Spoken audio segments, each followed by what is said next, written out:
Welcome to this video tutorial about inventory and inventory adjustments and transfer pricing.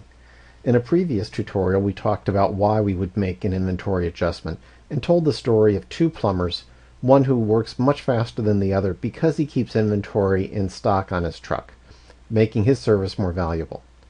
In today's video tutorial we're going to talk about whether you should always make an inventory adjustment.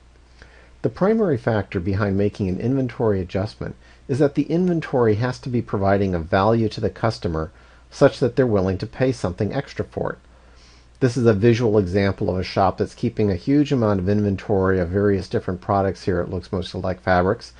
And the key thing here is that many a customer would pay a premium to go to a shop that has a huge amount of selection.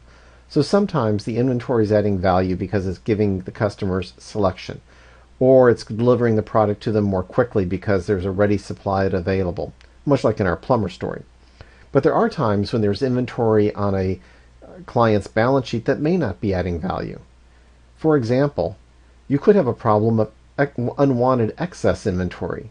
Suppose that the Christmas sales season has been less robust than people had hoped for, and there's a huge amount of extra products in the warehouses and in the stores that really doesn't look like it's going to sell in the near future. Well, that inventory will be on the balance sheet, but it's not really providing any value to the customers. It wasn't factored into the pricing that we were going to hold high inventories to provide a high level of service. And therefore, in a situation like this, it'd probably be inappropriate to make an inventory adjustment. Another case to consider is the inventory in transit.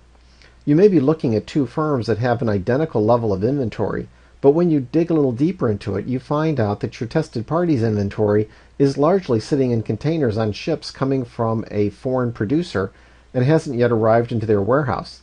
Well, this inventory doesn't really give a value proposition to the customers, and therefore, since it doesn't affect the value proposition, it's unlikely that we should be making a transfer pricing adjustment for it. In our next video, we'll talk about some of the issues that come up with inventory adjustments.